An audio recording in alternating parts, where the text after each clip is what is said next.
Um, let's just go over the good things to end this up anyway. A favorite part about this is that we get to have Adventures of Matanui.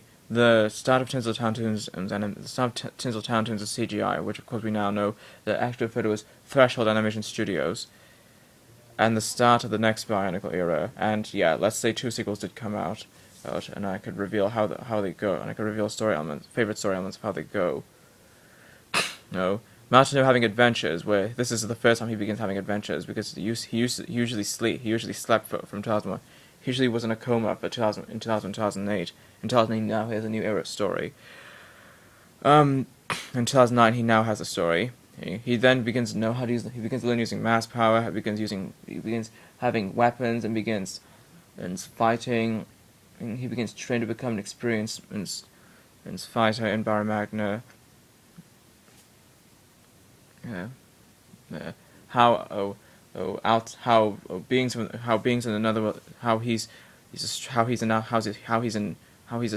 to another world. How he's a stranger to another world, but the natives in that universe still help him. And he begins to be coated in. And because of his struggles there, he would have been coated with a bits of sand and stuff, which could have made him look a bit rusty.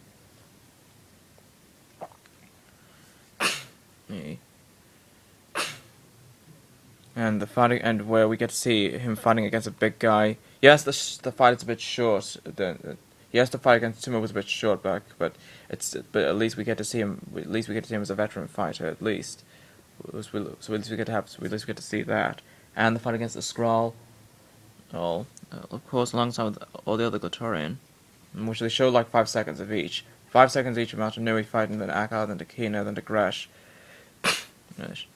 And the favorite part about Mita is that we get to see him as an Agori villager and being victimized, and we get to have someone who's never been. We get to have a Baramagnus, because a Baramagnesis and never be affected by the mask, never have his body affected by the mask of life. Mita gets to be transformed into a serpent, and how Mita's, and of course before being a serpent, Mita's was good, then later revealed to be evil.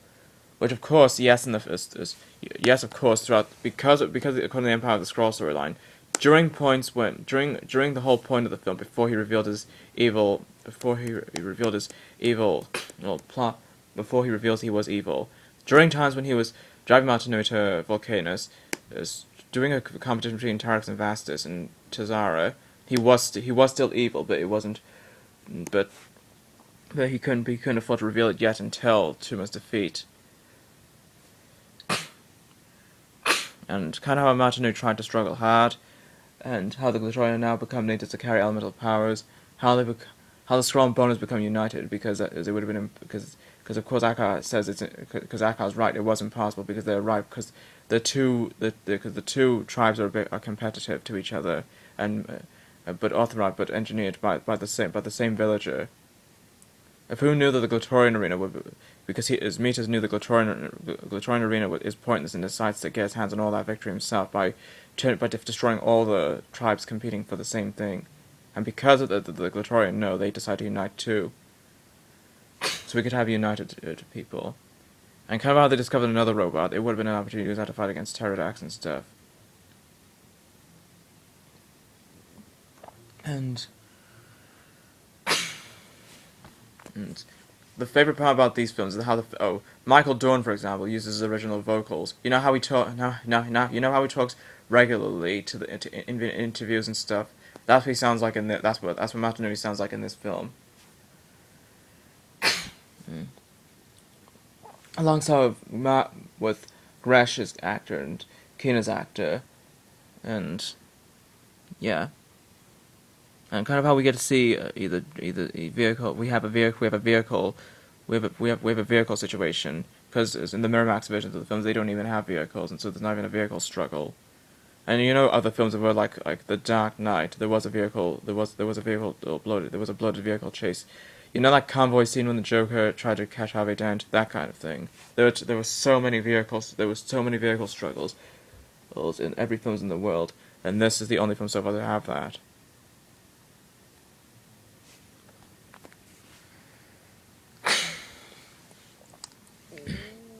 and and the and the fight scenes do kind of play most of the times where it's been from Matanui struggling with the Vorox, then Alka versus Strack, then Strack versus Matanui, then the fight in Sandra Canyon, and of course there's not much of a fight sequence, but this time to learn secrets.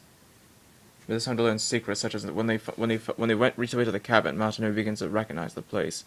He's over 100,000 years ago, and it's true, which is true that something like that happens.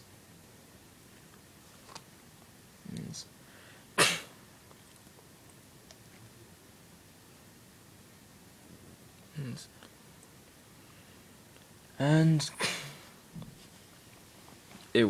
I would like, and one of the things I could also one thing I also like better because the computer animation that this film has, like the computer animation given to these guys, the animation given, and because it's shared with other LEGO brands like Clutch Powers and the Succeeding brand and the Succeeding brand, which now everybody agrees it should have been released so far, Hero Factory, and all the other stuff.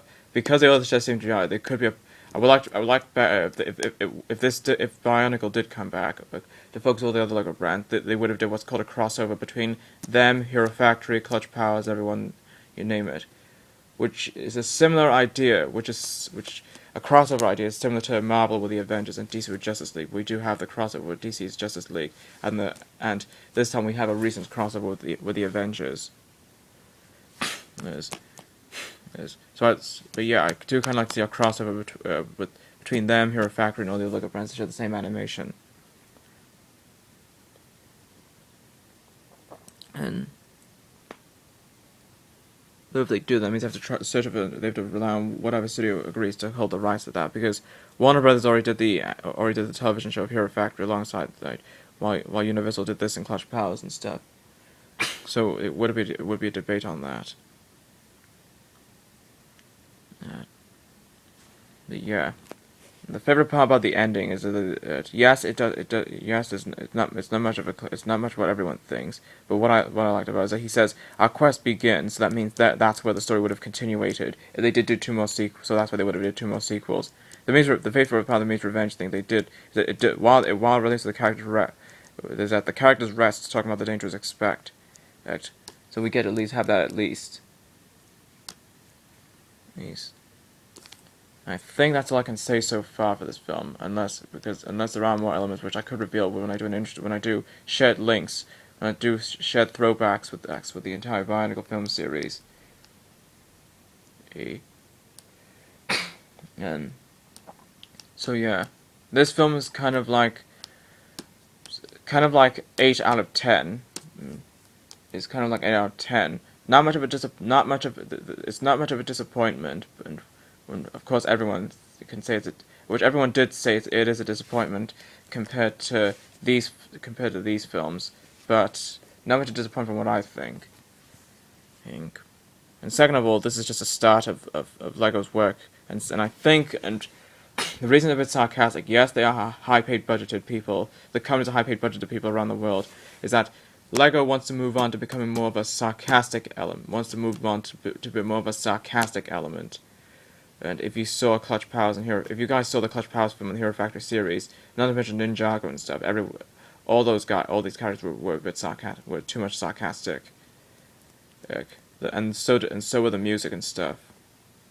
Speaking of music, I forgot to point out, the music what we saw, you know the music clip they took up, you know the very beginning of 2009 where they got the Bionicle Reborn music, where it has the intro, the Baramagna, the Strack, the Amata Vizatuma. Those themes, so far of this entire film, none of them happened. So at least we know that those are prototype themes. Either prototype themes or they were taken from someplace else, taken from someone else, from something else. If you have any idea whether the music that we thought that was going to happen in the film, we thought that was going to put into the film, but which isn't, the intro theme, the Baramagna, Strack, Amata Vizatuma. If anybody knows where to find it, type in the comments below. Type in the comments at the bottom of this video below, alongside with the teaser preview of this film. If anybody can find the teaser for this film, type in the comments too, because it's hard to, because so far I looked everywhere and it's hard to find them so far.